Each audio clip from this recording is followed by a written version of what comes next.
Hello friends, मैं doctor Sandeep Bhasin Kerwal medical centre से। आज का जो हम टॉपिक लेने जा रहे हैं वो है एंटी एजिंग ऑफ स्किन, यानी हम स्किन को लंबे समय तक यंग कैसे रख सकते हैं। क्या वो टॉपिकल्स हैं, क्या वो क्रीम्स हैं जिसका इस्तेमाल करके हम अपने चेहरे को लंबे समय तक यंग बनाए रख सकते हैं, एंटी एजिंग कर सकते हैं। आप जानते हैं और सब लोग ये अक्सर आपने देखा होगा कि जब आप जाते हैं डॉक्टर के पास और आप स्किन को यंग रखने की बात करते हैं तो बहुत सारी क्रीम्स जो बहुत महंगी होती हैं, 2000, 3000 या और कॉस्टली क्रीम्स, उसका इस्तेमाल किया जाता है चेहरे को यंग रखने के लिए, और कई बार हम उतना अफोर्ड नहीं कर पाते। तो मैं आपको आज एक सिंपल कुछ ऐसी दवाइयाँ बताऊँगा जो ज़्यादा महंगी भी नहीं है और जो आपको अगर रेगुलर इस्तेमाल करेंगे तो आपका स्किन लंबे समय तक यंग बना रहेगा, और उसके पीछे का विज्ञान क्या है उसके ऊपर भी हम बात करेंगे। तो देखिए, स्किन समय के साथ जो ढीला पड़ता है, झुर्रियाँ पड़ती हैं, उसमें जो एजिंग प्रोसेस है उसका सबसे बड़ा कारण ये है कि समय के साथ जो स्किन के अंदर का कोलेजन टिश्यू है वो कमज़ोर पड़ जाता है, वो ढीला पड़ जाता है। उसको अपनी वो पुरानी फॉर्म में यंग बनाए रखने के लिए, एक्टिवेट करने के लिए हमें कुछ चीज़ों की ज़रूरत है। उसके लिए हम कुछ क्रीम्स लगाते हैं चेहरे पे, और आज मैं आपको एक क्रीम के बारे में बताऊंगा जो बहुत सस्ती है, आसानी से मिलती है, लेकिन फिर भी बहुत कम लोग जानते हैं उसके बारे में। तो कौन सी है वो क्रीम, आइए बात करते हैं उसके ऊपर। देखिए, वो क्रीम है विटामिन ए का एक फॉर्म, इसको बोला जाता है रेटिनोइक एसिड। रेटिनोइक एसिड बहुत सस्ती सी क्रीम है, रेटिनोए के नाम से आती है, काफ़ी पुरानी दवाई है, और स्किन की एंटी एजिंग में मैं इसको सबसे इम्पॉर्टेंट और सबसे अधिक कामयाब दवाई मानता हूँ। अगर इसका आप रेगुलर इस्तेमाल करते हैं तो आपका स्किन लंबे समय तक यंग बना रहेगा। और ऐसा क्यों, आइए समझते हैं।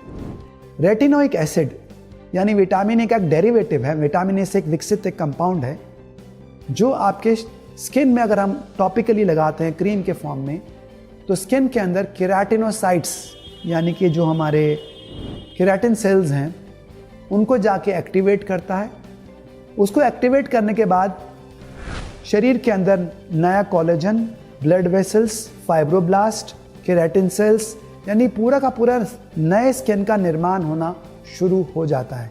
यानी रेटिनोइक एसिड एक ऐसा कंपाउंड है, अगर हम टॉपिकली स्किन पे लगाते हैं तो ये पूरे स्किन को एक्टिवेट करता है। स्किन के सारे सेल्स दोबारा बनने शुरू हो जाते हैं, जैसे एक नए बच्चे में या एक यंग पर्सन में स्किन के नए सेल्स एक्टिवेट होते हैं। तो ये वही काम करता है सारे सेल्स को एक्टिवेट करने का।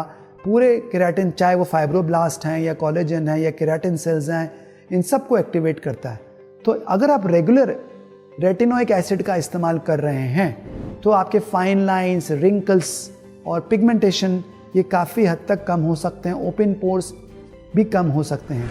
और एक फ़ायदा और जो इसका होता है रेटिनोइक एसिड को इस्तेमाल करने का, वो ये है कि एक्ने को भी कम करता है, यानी जो आपको मुहासे निकलते हैं, पिंपल्स निकलते हैं, उसको भी कम करने में सहायक होता है। तो जो रेटिनोइक एसिड है ये काफ़ी स्ट्रॉन्ग कंपाउंड है। इसका साइड इफ़ेक्ट क्या होता है कि ये इरिटेशन कॉज कर सकता है, रेडनेस कॉज कर सकता है, तो ज़्यादातर लोग इसको टॉलरेट नहीं करते हैं।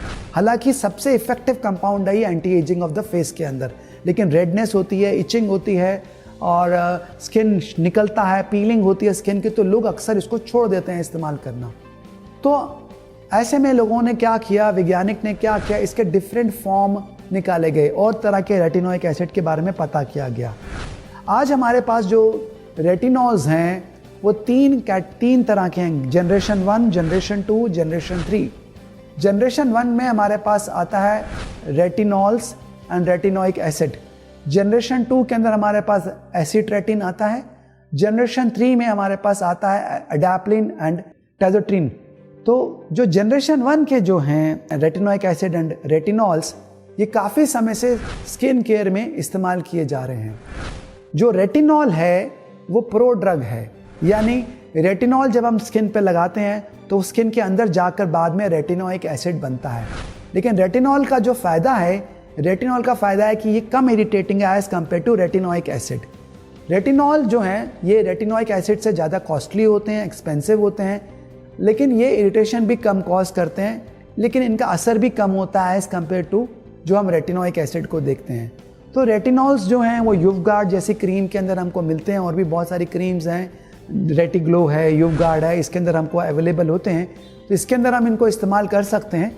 इसमें इरिटेशन कम होती है स्किन को, बट रिजल्ट थोड़े से स्लो आते हैं। तो ये जनरेशन 1 है जो हम इस्तेमाल करते हैं रेटिनॉल्स का। जनरेशन 2 एसिड रेटिन को हम एंटी एजिंग ऑफ स्किन में इस्तेमाल नहीं करते, सोरियासिस के अंदर इस्तेमाल करते हैं।